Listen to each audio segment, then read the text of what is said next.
စီးပွားဥစ္စာတိုးတက်ခြင်းဘာလို့ရမလဲကြိုးစားအထောက်မှုလုံလဝိရိယရှိရမယ်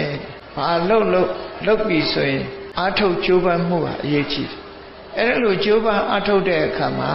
ကြိုးစားရုံနဲ့ရသလားလို့ဆိုမရဘူးဘာတွေလိုအပ်တုံးဆိုရင်လုပ်ငန်းကျွမ်းကျင်မှုရှိရမယ်ဇွဲကောင်းရမယ်နည်းပညာရှိရမယ်ကိုယ်တိုင်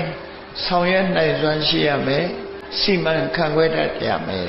အဲ့ဒီအချက်တွေနဲ့ပြည့်စုံမှလူပေါင်းလူဘဝမှာစီးပွားဥစ္စာတိုးတက်နိုင်တယ်လို့သူတို့ဆိုဟုတ်ပြီဒါတခုတည်းနဲ့လုံလောက်လားလို့ဆိုမလုံလောက်သေးဘူးဘာလို့ရမလဲကိုရှာဖွေထားတဲ့ပစ္စည်းဥစ္စာတွေအလေးအလွတ်မရှိအောင်ထိမ့်သိမ်းစောင့်ရှောက်ဖို့လိုအပ်တယ်အသုံးနဲ့အဖြုံနားလည်ပြီးတော့မိမိရှာဖွေစုဆောင်းထားတဲ့ပစ္စည်းဥစ္စာတွေအဖြုံနဲ့မရောက်အောင်အသုံးသက်သက်ဖြစ်အောင်အကျိုးရှိသုံးဖို့ဆိုတာအမြဲတမ်းအရေးကြီးတယ်